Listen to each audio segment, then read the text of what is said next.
early as you would think.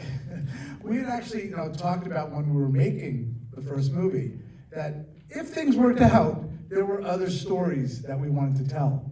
Once that movie came out, that was a long, arduous journey. Jim had other things that he wanted to do. He built a submarine, went to the Mariana Trench. So it really wasn't until 2012 that we started thinking about, the sequel and the stories. And Jim went out and secluded himself and started writing what ended up being 1,500 pages of story notes, of stories that he felt, were worth telling with these characters in this world. Okay, so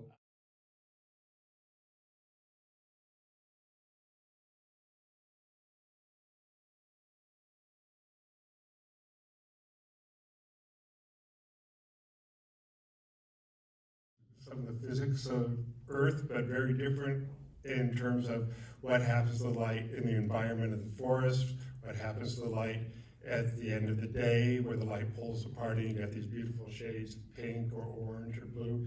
Jim really wanted me to work with that. He said, put your Maxfield Parrish hat on and look at his stuff and look what he's doing with light at the end of the day. So one thing, I immediately started lighting virtually, and that was totally new for me. But so that was really different.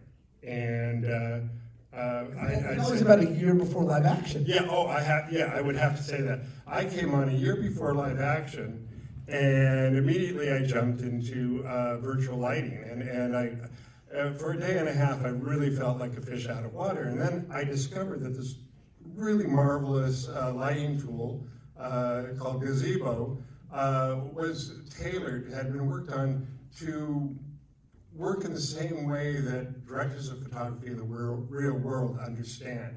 And I had a marvelous staff of lighting directors, and I had a good coach in the visual effects producer.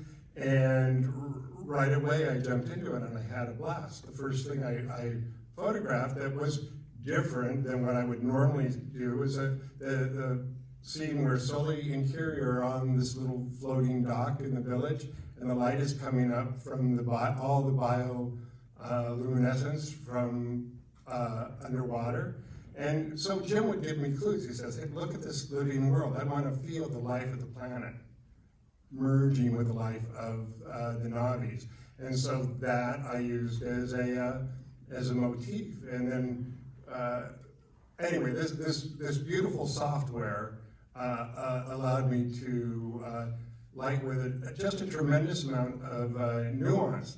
And then the other trick thing that it did is it remembered what I did in 2018, and then in 2000, later, especially when I was working and merging as seamlessly as I could a human character into this environment, it kept all my notes, and it talked with the other software systems, and everything that I did in this prep, well, what was a prep part in some ways on my lighting for a year, in other ways was translated seamlessly over into a very much more sophisticated rendering system that they called Manuka.